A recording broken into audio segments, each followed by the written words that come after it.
Hey everyone, hopefully you're having a good day. Again, my name's Andy. My channel is Finding Value, and I say that a lot. So I've got a good question here, and I've thought about this, obviously for a while. It says, Andy, grateful for all the information given us. It says, so my question for you is, if we have a massive correction in the stock market, would you advise to have stops in place, or is it better to just let the investments alone and ride it out? So the way that I view it is it's as simple as this. If the housing starts and real estate market is doing well, the market conditions are in place for the assets to appreciate. Now, these investments don't go straight up. Nothing goes straight up. I mean, sometimes they do, but a lot of them, they're going to cycle back and forth. And people on the channel, we've been through together some pullbacks. In oil, there was a big pullback in oil where from peak to the bottom of the pullback, it was a 50% decline. These things are incredibly volatile. So what I would recommend, or what I would do myself, my financial opinion, what I would do myself is I would put enough money in there where I wouldn't get afraid. I wouldn't sell out. But I wouldn't put too much where you stay up at night thinking about, having you worry about it. I would watch the real estate market and make sure that that's going up. If the real estate market is strong and it's going up, I don't think we're going to have a blowout crash. Will stocks decline at some point? Possibly. Possibly not. It all depends on interest rates and what they do with interest rates. So if inflation starts to take off and they want to hold interest rates down, what happens is you get a larger real negative rate. And what that means is that you have the inflation rate going up faster than the interest rate. And that puts what's called a real negative rate. A real negative rate means that if you're getting paid a 2%, we'll say it's a bond for 2%, you're getting paid 2% and the inflation rate is 5, 6, 7%. It's a real negative rate. So you're losing money on your bond. Now, interest in that scenario, usually what happens historically is interest rates would rise to a point where they would most likely become positive. The real rate would be positive, not negative. But we are in lots of debt, and they're trying to inflate those debts away, which means that they're going to run a real negative rate, in my opinion, which means that they're trying to get inflation to pump up and inflate the debts away. That's my guess of what they're trying to do. So as long as the real estate market, the housing starts, and we go over that on the channel, I'll show you when we do updates. It's an update once a month. This stuff doesn't move fast. It's very slow. And I update on real estate market and I update on the housing starts. When those two update, watch those clips. Watch them and obsess over them almost. Not really obsess, but watch them every time. And the reason you should be watching those is that if the real estate market's being strong and it's continuing to be strong, more than likely we're not going to see a sell-off. Sell-offs usually come from a deleveraging on the backside of a real estate bust. The 1929 crash, there was a housing market bust right before it. The 2008 crash was a housing market bust. The one that wasn't a bust was the dot-com bubble. That was a crash, but it wasn't a blowout bust. So what I would do is I would watch real estate and housing starts. Look at inventory and days on the market. Those are the things that you want to look at in housing starts and how that's fluctuating up and down. So that's that portion of that question. There was one that wanted me to go over interest rates and whatnot, and what would happen to commodities if interest rates were to remain low.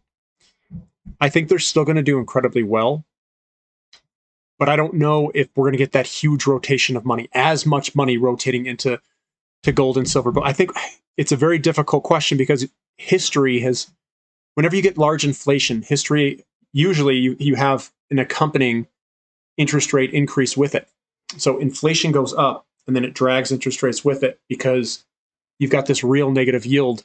And putting on bonds, and bondholders will sell the bonds, increasing interest rates. So that's kind of the market dynamic in history. What's coming ahead of us is something that's different that we maybe have never seen. Large inflation, and they're holding interest rates down. The problem there is bondholders are still going to sell their bonds, but we have a buyer out there buying it, holding the interest rate down, making it a huge real negative rate.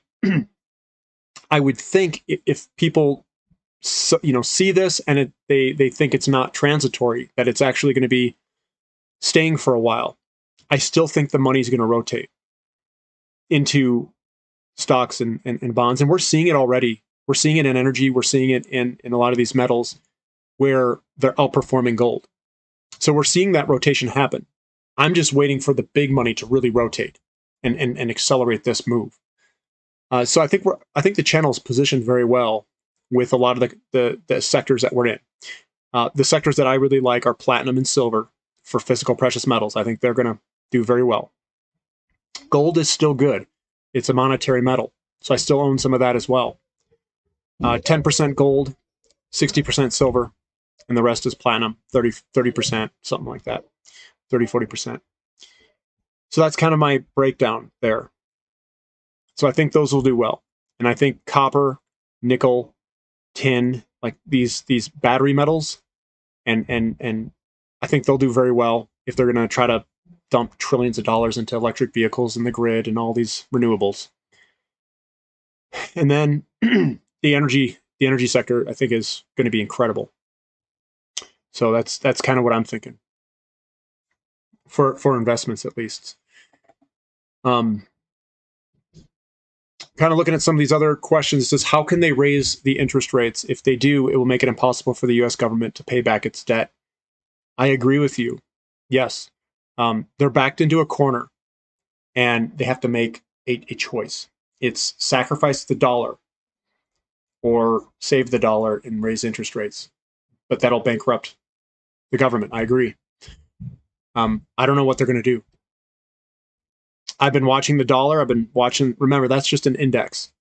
The index is a fiat currency against other fiat currencies, and everything's getting obliterated in terms of value. They're all just sinking. So, yeah, I think being in precious metals and being in commodities, hard assets are a huge hedge against inflation and the problems that these people have. Now, looking out some years, you're going to have to bet, I think, against this debt that they're creating, because it's going to all just implode at some point. So you have to go to, it's called Exner's pyramid. You go all the way to the tip, and that's basically precious metals.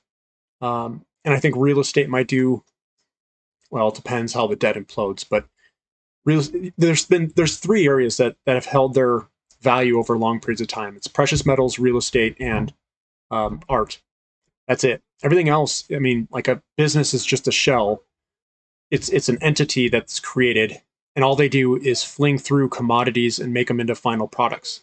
Or it's a service company or software or something. When the debt implodes, I don't know how those are going to do. You know, if we have a crisis of some sort in energy, they're going to be subject to higher input costs and all these other things.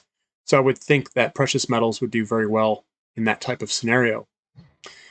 And an energy crisis could also trigger a debt crisis, because your GDP would be capped if you can't grow your energy source indefinitely. Because all it is either yanking commodities out of the ground and selling them for an economy, or converting those commodities into a usable product and selling the usable product. So that's kind of how I view things. Hopefully we don't have a debt problem, but who knows? Who knows what's going to happen? If you guys like this content, give me a thumbs up. Subscribe to the channel if you haven't already, and thank you for listening. This is Finding Value.